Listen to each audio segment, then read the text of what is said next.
I learn he's quite a fan of the Dateline series. He knows all the greatest hits.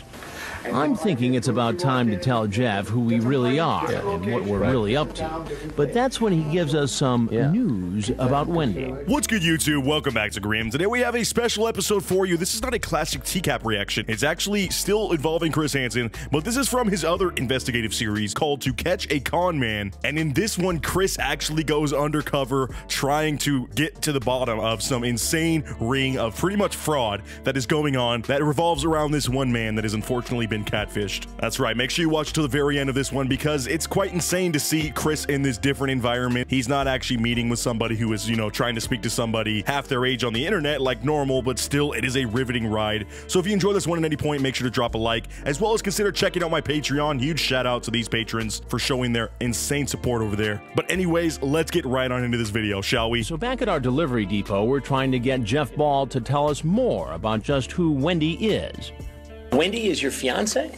Yeah. Wendy seems too good to be true. So this is Jeff, a married man. Yes, that's right. Like I said, this dude is not, completely in the clear when it comes to not being a bad guy. No, he's not speaking to a person that claims they are, underage or anything, but he is a married dude that is chatting up this person online who he thinks is his new fiance. I'm not sure how that works when he's going to be getting the divorce with his current wife. I feel terrible for her in this situation, but that's where this scam actually starts, is the person that he's speaking to is a catfish who is not only taking his money, but they are also using him as a mule to launder different money or products that they buy illegally with people's credit cards. It's a huge fraud ring, which is a common thing actually. If you guys have ever seen either Mark Rober or there's another dude on here, Jim Browning, that's his name, they actually went in and uncovered a ring like this of crime. It kind of goes over my head how it all works, but basically they're using this man as a money mule, and he's thinking that he's falling in love with this beautiful Brazilian woman, which we all know is an absolute catfish. He says she's a prize-winning model.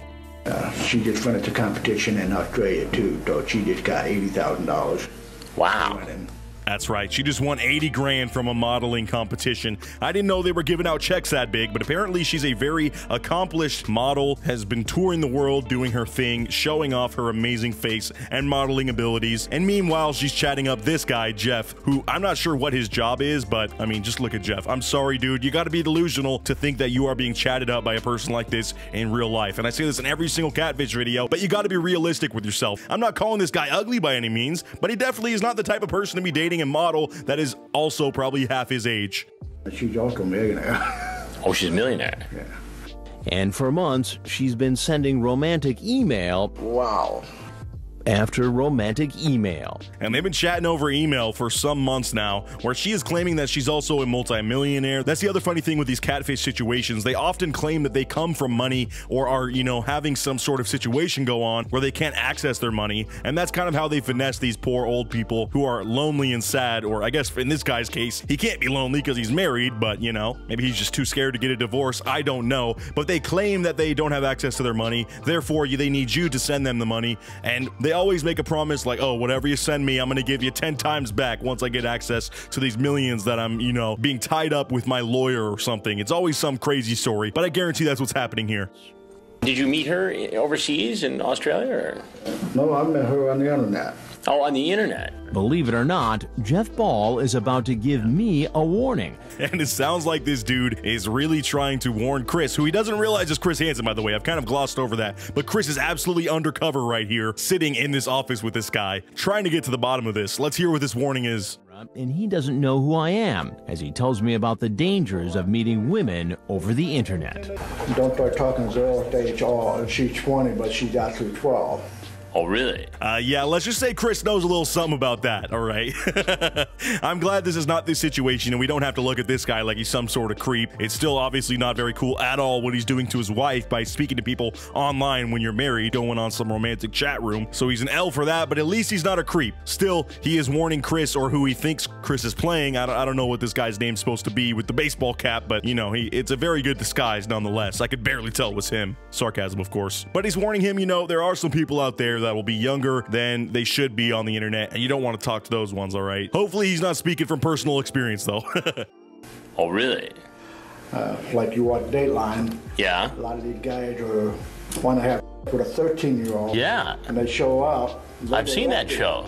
And now, okay, dude, I don't understand how you could not recognize Chris here. He is actually talking about the Dateline NBC show to Chris's face as Chris is undercover. I say in quotes. You couldn't see the air quotes while I'm recording this, but it's definitely in quotes because it's just a freaking hat this guy's wearing. He's not Clark Kent. You don't get to just put on glasses and you're an entirely new person. They could have tried a little bit harder with this disguise, but apparently this guy doesn't recognize who Chris Hansen is. Maybe that's just the quality of televisions back in the day, those old CRT TVs. You can't even make out his facial features, and therefore just could not recognize him. But now he's going to be going in and telling him about some of the highlights of the Dateline NBC show, and this is just so meta right now. I'm sure Chris had a great time with this, being able to revel in his own show while he's undercover. Obvious he doesn't know he's actually talking to someone who has more than a passing knowledge. One got busted twice. Did you hear that one? I heard about that. Guy got busted on the first show. And he's literally name dropping all the goats. Like, we got the doctor, we got the guy who got caught twice in front of a McDonald's saying he just wanted something to eat. Like, he literally is an expert on this show. So if you've seen that much, how in God's green earth can you not recognize who Chris is sitting in front of you right now? I mean, even the voice alone is so recognizable, but this dude just can't see it apparently. I'm thinking it's about time to tell Jeff who we really are and what we're really up to. But that's when he gives us some news about Wendy. She'll be coming home tomorrow, I hope. And according to this guy, the scammer Catfish is telling him that she is apparently going to be coming back home to America tomorrow. So Chris tries to set up a little date for both of them and for them to all hang out outside of work, to which the guy is a little bit, you know, on the fence about it, because I think even he deep down knows the possibility or the odds of this person actually existing and showing up in front of him tomorrow are very slim, if not 0.00, you know, 001% chance or something. You might as well buy a lottery ticket because that's a better use of your money than sending it to this scammer. Mysterious Wendy doesn't show up, so we invite Jeff back to our CH delivery office. Good to see you. He's clearly disappointed his fiancée didn't come to see him. So shocker, they have to invite him back the next day because the fiancé didn't end up showing up. Again, I don't really know what this whole guise is of this job. I'm pretty sure they fooled this guy because this is supposed to be a shipping place, and like I said, they're using this man in this scam as a sort of money mule to be sending different things that they buy with stolen credit cards to their locations, these scammers, and that's what he is kind of the middleman of without really knowing what he's doing. He thinks he's just helping this Brazilian woman that he's falling in love with, and instead he's committing some very serious crimes. He begins to open up. First, he admits he never got that $18,000 payment as a partner in Wendy's business. In fact, he hasn't made a dime. And this guy's been doing this for God knows how long, sending out so many packages that could get him in some serious trouble. Also, his own money is invested into this because he thinks it's a business and he has not been paid once. That's the saddest part, is this guy does not seem like he comes from a ton of money. He seems like the average hardworking American, and he is being scammed by this person who lives who knows where for both emotional value, which is, you know, him thinking that he's falling in love. Again, he's cheating on his wife, so that's a terrible thing to do, but the guy is still going to be heartbroken when he finds out this person doesn't really exist. But he's also invested some of his own money, which we're going to hear about here shortly. Well, how much have you had to invest in all this? Everything I had. Ballpark? About 40,000. 40,000. Oh my God, hearing that makes me sick to my freaking stomach. This guy is apparently $40,000 in the hole because of this scam operation. I have no idea how they're finessing him out of this money, because that is a lot to be investing into somebody you have never met face to face. I know this guy is probably desperate and lonely in some capacity, but that is insane. Wiped him of his entire life savings. This man could probably no longer even attempt to retire if this is all that he had set apart, and now he's spent it all on this scam, this money laundering scam. I'm really wondering what they could have said to him to convince him to send over, you know, large sums like this over and over, because even sending 2,000 at once is crazy, but then you have to do that 20 times to even get to the level of 40 grand that he claims he's lost. So whatever they're doing, it's working, because this guy is gullible and falling for it every step of the way. Thieves have been using the picture of a beautiful woman to convince him to launder and ship stolen merchandise. They've even convinced him to pay for the shipping. Oh my God, that makes it even worse. So the way the scam works, like I said, they're buying stuff with stolen credit card info, shipping it to various locations so that he is the central cause of it all. That's the main thing too. He is now the scapegoat. If this ever goes into a federal investigation or something, they're gonna look to him and figure out why this specific guy is sending out so many different electronic products or, you know, expensive items across the country to random places, and he's not gonna have an answer for him. But also, the most sick and twisted part part of it is probably the reason he's losing so much money. They're having him pay for all the shipping. And look, if it's some big items, I'm sure that shipping is not cheap. That stuff is adding up over time, and that's probably how they're just getting this guy to run dry on all of his money. I sincerely feel bad for this dude, and it's weird watching a Chris Hansen show where I actually feel bad for the guy that he's trying to, you know, talk to, but sincerely, I do feel terrible for this dude. And one by one, I show him the orders we uncovered.